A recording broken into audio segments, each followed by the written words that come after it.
Hello everyone. आज बताएंगे कि कोवेलेंट बॉन्ड का फिशन कैसे होता है और कोवेलेंट बॉन्ड फिशन होने के बाद क्या फॉर्मेशन होता है। अभी कोवेलेंट बॉन्ड कितने टाइप में फिशन हो सकता है कोवेलेंट बॉन्ड का, तो फर्स्ट एक चीज जान लेते हैं कि दो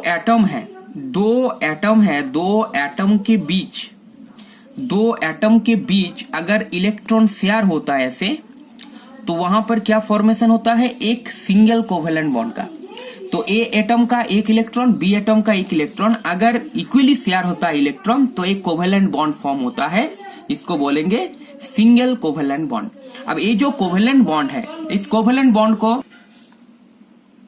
अभी जो कोवेलेंट बॉन्ड है, एक कोवेलेंट बॉन्ड कितने टाइप में फिशन हो सकता है, ब्रेक हो सकता है। तब यहां पर हम बताते हैं types of covalent bond fission, types of covalent bond fission. अब टू टाइप में फिशन हो सकता है। एक फिशन हो सकता है जिसको बोलेंगे होमोलाइटिक फिशन।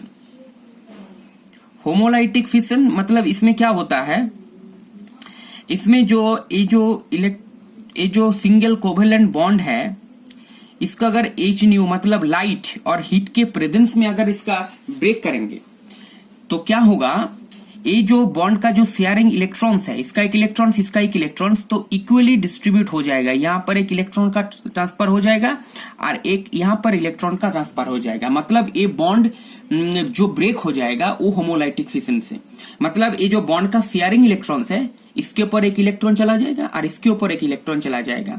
मतलब इक्वली डिस्ट्रीब्यूट हो जाएगा टू एटम पे इलेक्ट्रॉन्स। मतलब यहां पर एक इलेक्ट्रॉन्स रह जाएगा ऐसे, प्लस बी के ऊपर एक इलेक्ट्रॉन्स रह जाएगा। मतलब ये जो इंटरमीडिएट जो फॉर्मेशन हुआ कोवेलेंट बॉन्ड ब्रेक होने के बाद, इंटरमीडिएट का फॉर्मेशन होता है। अब वो इंटरमीडिएट क्या क्या हो सकता है। अब यहां पर अगर होमोलाइटिक फिशन होता है, मतलब बॉन्ड का इलेक्ट्रॉन अगर ऐसे ही ब्रेक होता है, तो वहां पर फ्री रेडिकल का फॉर्मेशन होता है। तो यहां पर फ्री रेडिकल का फॉर्मेशन हुआ अगर बॉन्ड का इलेक्ट्रॉन ऐसे ब्रेक हुआ तो। सेकंड जो होगा वो होगा हेटेरोलाइटिक फिशन।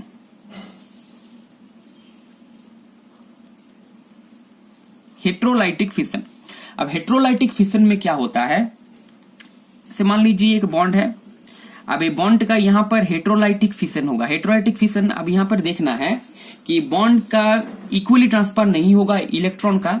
ये बॉन्ड का जो शेयर्ड पेयर ऑफ इलेक्ट्रॉन्स है, किसी एक एटम में पूरा ट्रांसफर हो जाएगा।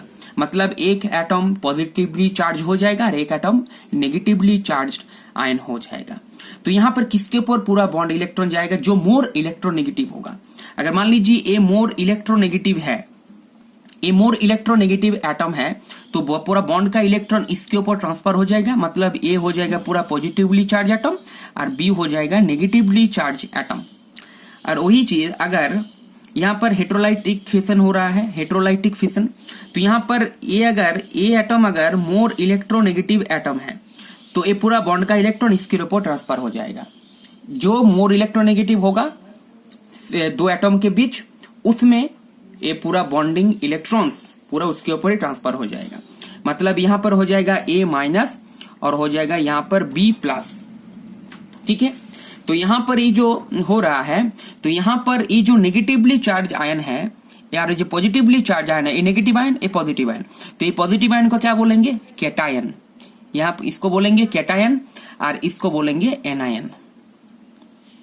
ठीक है, अब एक एग्जांपल दे रहे हैं। अब यहां पर एक एग्जांपल दे रहे हैं फ्री रेडिकल फॉर्मेशन का। तो जब मान लीजिए यहां पर एक CH3Br, एक मिथाइल ब्रोमाइड हेलो एल्केन है। अब हेलो एल्केन को अगर H न्यू और हीट से अगर इसको ट्रीट करेंगे तो क्या होगा, इसका होमोलाइटिक फिशन हो जाएगा। होमोलाइटिक फिशन मतलब इक्वली ट्रांसफर होगा इलेक्ट्रॉन, इसके ऊपर एक इलेक्ट्रॉन का ट्रांसफर होगा, इसके ऊपर एक इलेक्ट्रॉन ट्रांसफर होगा। मतलब यहां पर CH3 रेडिकल का फॉर्मेशन होगा और यहां पर ब्रोमीन रेडिकल का फॉर्मेशन होगा। मतलब ये हो गया मिथाइल रेडिकल, ये हो गया मिथाइल रेडिकल। तो फ्री रेडिकल फॉर्मेशन होता है होमोलाइटिक फिशन से। ये एक एग्जांपल हो गया। और एक एग्जांपल दे रहे हैं जैसे कि CH3 CH2Cl। अब यहां पर अगर हेटेरोलाइटिक फिशन हो रहा है, तो यहां पर क्या होगा, मतलब बॉन्ड का जो मोर इलेक्ट्रोनेगेटिव है उसके ऊपर पूरा बॉन्ड ट्रांसफर हो जाएगा, मतलब पूरा इलेक्ट्रॉन्स। तो यहां पर ए CH3 CH2 और Cl में से ये जो CCl बॉन्ड है, तो कार्बन से क्लोरीन का इलेक्ट्रोनेगेटिव भी ज्यादा है, तो ये पूरा बॉन्ड का इलेक्ट्रॉन इसके ऊपर ट्रांसफर हो जाएगा। मतलब यहां पर जो फॉर्मेशन होगा CH3 CH2 प्लस और यहां पर होगा Cl माइनस। तो यहां पर ये जो है इसको बोलेंगे कार्बोकैटायन, तो इसको बोलेंगे कार्बोकैटायन। और एक एग्जांपल दे रहे हैं, जैसे कि तो यहां पर मान लीजिए यहां पर CH3H ऐसा बॉन्ड है एक, इसके अगर हेट्रोलाइटिक फिशन होगा तो क्या होगा, मोर इलेक्ट्रोनेगेटिव एटम के ऊपर एक बॉन्डिंग इलेक्ट्रॉन ट्रांसफर हो जाएगा। तो यहां पर मोर इलेक्ट्रोनेगेटिव है, तो यहां पर CH3 और H मतलब कार्बन हाइड्रोजन बॉन्ड है यहां पर, तो कार्बन हाइड्रोजन बॉन्ड में से कार्बन का इलेक्ट्रोनेगेटिव ज्यादा है, तो यहां पर चला जाएगा पूरा बॉन्डिंग इलेक्ट्रॉन्स।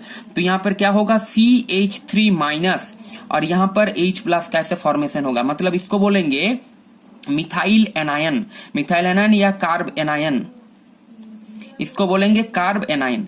तो ऐसे करके कार्ब एनायन का फॉर्मेशन होता है इंटरमीडिएट, कार्बोकैटायन का फॉर्मेशन होता है इंटरमीडिएट और फ्री रेडिकल का फॉर्मेशन होता है इंटरमीडिएट।